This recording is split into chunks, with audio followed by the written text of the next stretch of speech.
lagi bijaksana. Jangan lah weh.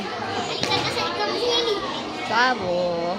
Ali sini Ali, dekat kamu. Dah. Teman.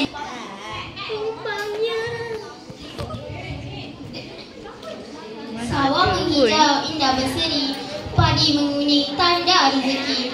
Kami berempat menawan sekali. Kami di sini juga ingin memperkenalkan diri.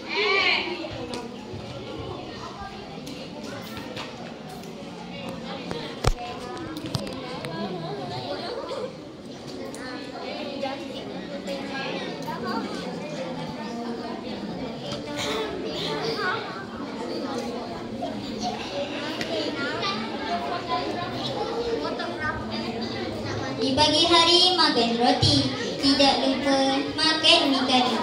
Nur Karina nama diberi, juri dan hakim yang saya hormati. Burung merpati terbang berdua hingga sebentar di dahan bersenang. Siapa gerangan gadis kita jelita, nama indah dipanggil Afina. Biasa berusaha sampai mati dalam melayu pada pelanan buka di hati ingin syarikat kami.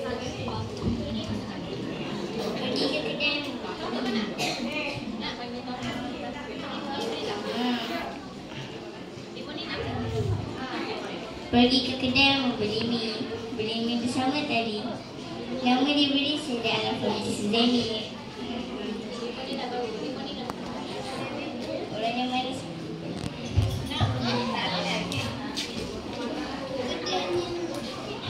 Mas kau patah kaki aku kau.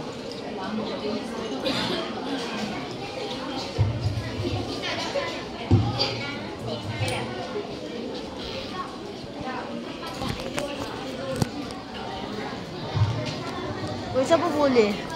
Kau pegang. Sabuk lah. Terima kasih kepada pasukan PPIM. Seterusnya saya persilakan pasukan PPT untuk memperkenalkan diri mereka. Kita silakan.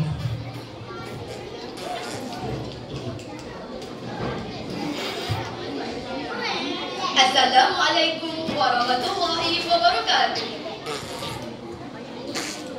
Kami dari kumpulan Padu Putri Tunas.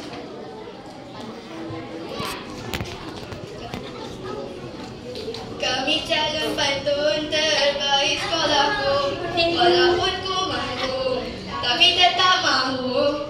Semoga kita juara di akhirnya.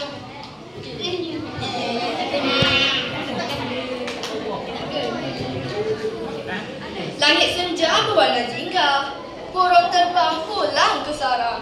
Anissa Sabila pertama bergaya, mula bicara dengan riang.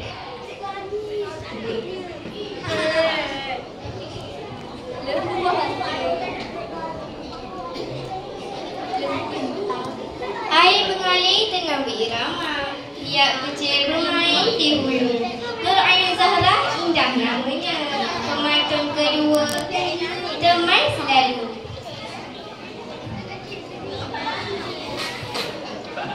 Merpati terbang tinggi, turun hingga di dahan tua.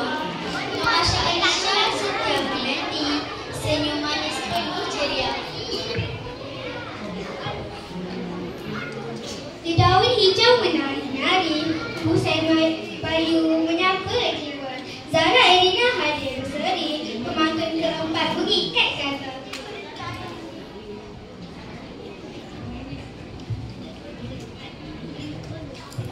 Demikian tadi adalah perkenalan daripada pasukan PPT dan PPIM. Terima kasih diucapkan.